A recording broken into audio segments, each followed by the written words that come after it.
Hey, working mom. Welcome to Order Meets Style. I'm Zizi Man, professional organizer with Firefly Bridge Organizing. I'm here to provide you with simple tips and ideas to organize your home so that you can love the way your home looks and functions, and so you're proud to invite anyone over anytime without stressing out about clutter. Ready for a beautifully organized home that makes you smile every time you walk in? Well, let's make it happen. Have you ever had one of those days when everything just seemed to go your way? Like no one cried at breakfast, no one forgot their iPad at home, the lights were all green on your way to work, and everyone had a fun and relaxing evening? I wish every day was like that, but we all know that's not reality. Most days, we're sleep deprived, stressed, and worried about a child, our finances, something with a work project, or a relationship that's hit a snag. And so the morning, the evening, the entire day is just stressful and overwhelming. Well, I want to tell you about an idea that works for me to get control over my day, no matter what might be happening. I call it the 4-stage daily plan.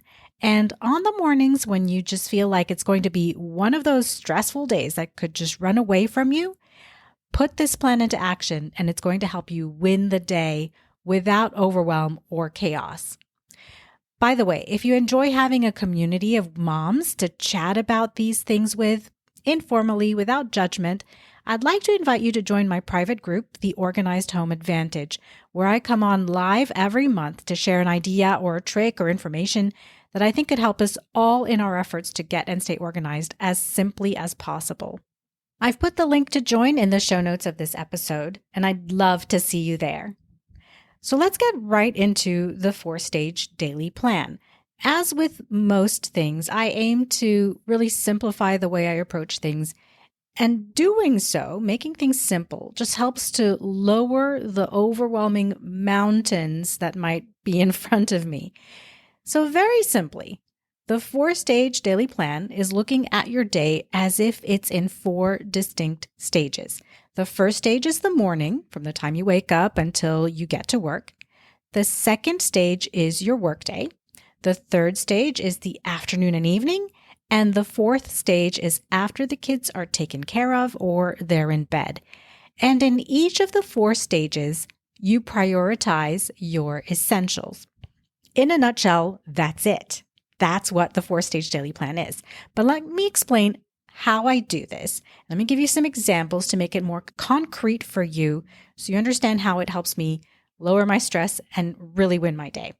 So when I think of each stage of my day as distinct and separate, I can really focus on that moment, that task, instead of continuing to rerun what happened earlier in the day in my mind or daydream about what the rest of the day is going to look like later.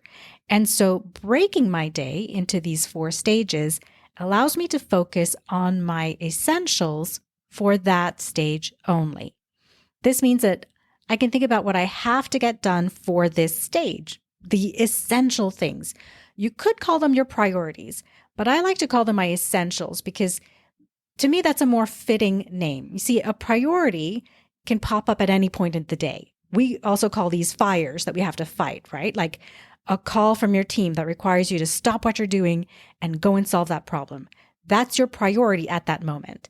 But solving this urgent problem doesn't mean that you've accomplished what you needed to in order to win your day. Your essentials, on the other hand, never change for the day. The essentials are the tasks, the to-dos that you've identified that have to get done for things to keep moving for you. Does that make sense? Okay, so let's look at an example for each stage. The first stage is the morning. Now, if you have young children, the morning hour or the morning hours can really be critical in defining what kind of day everyone has. If it's a tough morning, someone didn't sleep enough, or you need to rush the kids, or someone doesn't like what's for breakfast, the moods in the house can become drastically negative, and that sets the stage for the rest of the morning. Drop off at school becomes really tough, and you're not at your best mentally by the time you get to work. But if you know what the essential things need to get done in the morning, just 3 essential things, no more. If you accomplish nothing except these 3 things in the morning stage, you're in the positive. You're winning already for the day. So for me, one unchanging essential is to have at least 15 minutes to myself before anyone else comes out to the kitchen and needs me to do anything. And I can choose what I do with those 15 minutes. It could be read a few pages of a book, work on something work-related that requires some deep thinking. It could be working out if I wake up a little earlier, or maybe just sitting and having a cup of coffee while listening to the news. Another essential for me is making sure that I and everyone else has breakfast of some sort. When the kids were young, we had a rotating breakfast menu in our house. These were things that all the kids like to eat, and so it was more likely that they wouldn't complain about breakfast.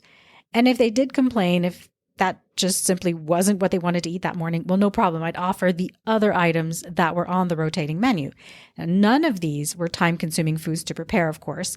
It was things like frozen waffles with salami and fruit, protein pancakes that I had made on the weekend and frozen, cereal, yogurt, things like that. So breakfast was the second essential. And the third essential for me was a little bit of playtime before we headed out the door. Having that playtime built into the schedule meant that I hopefully wouldn't need to rush the kids, which would stress everyone out. Now, don't get me wrong. There were still days when I had to give the shoes on reminder multiple times, but it was still better than rushing. And now think about this. I wanted my time before anyone else came out to the kitchen, and I wanted to give the kids some playtime before we headed out the door. That meant that wake-up time was early, which meant that bedtime had to be early. So there were trade-offs. But that's just one example of how to set your essentials for your first stage, which is the morning. You could have other essentials, of course. Maybe yours are that you must have 1 load of laundry through the washer and dryer before you leave the house, or that dinner was in the slow cooker before breakfast, or that you and your husband go through the day's calendar in detail before the kids wake up.